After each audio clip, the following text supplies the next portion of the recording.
tous et à tous pour une nouvelle vidéo. Je vous garantis, c'est un vieux luminaire que je vais vous montrer. Bon, après, c'est vrai que c'est pas trop un vieux truc qu'on connaît. Bon, il y en a certains qui ont été utilisés, surtout pour les corps de ferme. Aujourd'hui, nous allons découvrir un luminaire Eclatec. Vous allez me dire comment ça se fait que c'est du Eclatec. Oui, c'est de l'Eclatec, parce que j'ai un vieux Eclatec des années 30.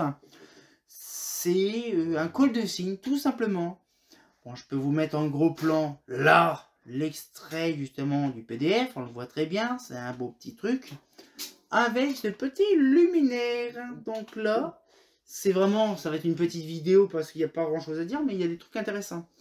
Il faut penser que ces luminaires-là, quand même, de base, se sont vendus dans les années 30, mais vraiment, regardez, c'est très simple. C'est vraiment une simple gamelle en alu. Même pas, c'est de l'acier. Oui, c'est des tôles d'acier en fait qui sont émaillées. Alors vous allez me dire, oui, on en a déjà vu plein. Alors déjà, je ne sais pas pourquoi que chez Eclatec, ils en ont fabriqué des comme ça. Mais là, c'est vraiment, donc c'est la référence, vous l'aurez dans la description, dans le titre de la vidéo. Mais c'est vraiment tellement vieux. Et on le voit très bien, c'est vraiment là l'époque où qu'on était sur le délire entre vraiment l'incandescence. Point barre, il n'y avait pas vraiment de lampe à décharge. Hein. Mais franchement, ça voilà, c'est quand même un truc de dingue. Alors bien sûr, ça a été recablé, je pense, ou c'est le câblage d'origine. Recablé. Recablé. Mais avec un câblage bien sûr en tissu. Et ça franchement, je sais que ça se démonte, mais je vais pas le démonter parce que c'est assez complexe. Mais donc une vieille doudouille bien comme il faut en semi-porcelaine cuivrée là, ça j'aime bien là. Avec bien sûr un simple truc. Alors là, ça c'est sûr, c'est pas de l'IP66, le cell safe n'existe pas, non. Là, c'est vraiment ta bonne vieille poupoule, 40 ou 60 watts directement là-dessus. Ça fait le taf. Vous imaginez quand même qu'il y a vraiment pas trop... là, il y a de l'aération pour la lampe. Hein. C'était vraiment dans les années 30, c'était vraiment là. C'était la lampe là, et ça pour éclairer, point barre. C'était vraiment le réflecteur. Et voilà. C'était vraiment pas grand chose avant, c'était une simple galette. Et moi, ma grand-mère, elle me le disait, moi, à l'époque, que ces machins-là, elle en avait plein dans sa commune, ça valdinguait avec le vent, c'était trop rigolo. Mais il faut dire quand même que ça, c'est un luminaire qu'on pouvait trouver dans l'éclairage public. C'est vraiment dingue.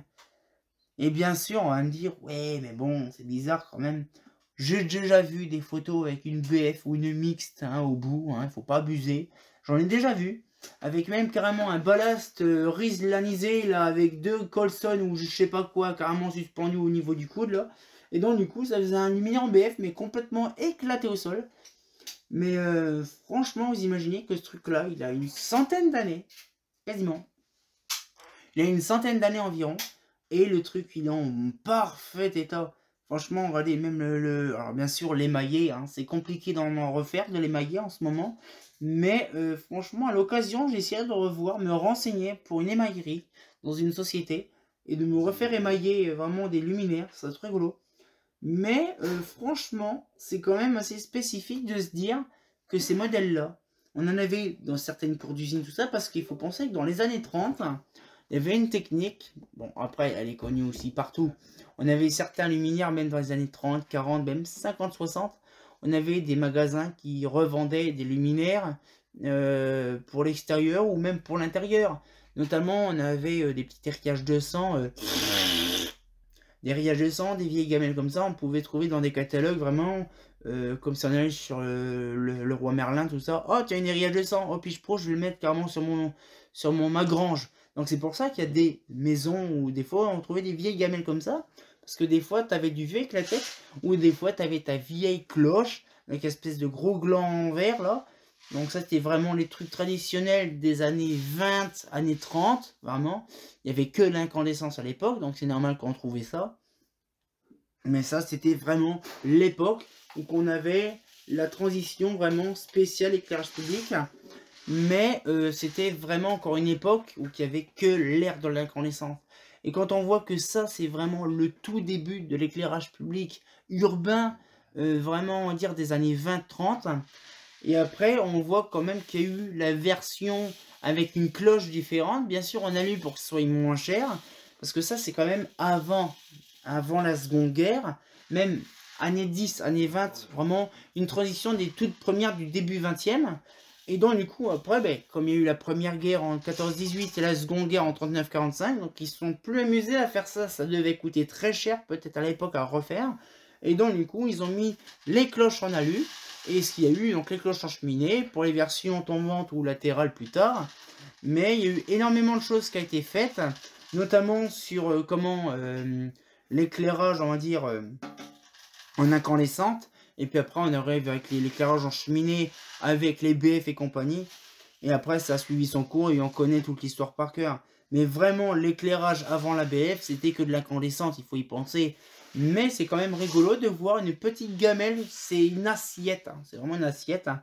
Mais c'est trop drôle. Mais franchement, ça fait énormément plaisir de vous avoir montré ça. Parce que franchement, c'est quand même assez intéressant de voir des modèles comme ça qui ont quasiment 100 ans environ et qui sont en très bon état. Donc j'espère que la petite vidéo vous a plu. Je vous garantis, les prochaines vidéos, il y a des trucs très intéressants qui vont sortir. Et on sortit encore pour une nouvelle vidéo. Et comme de bien entendu, bah... franchement, une ça comme ça, avec une belle petite SHP LED ou une BF LED, c'est ça trop rigolo.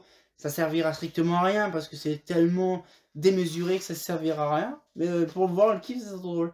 Un fait pas faux.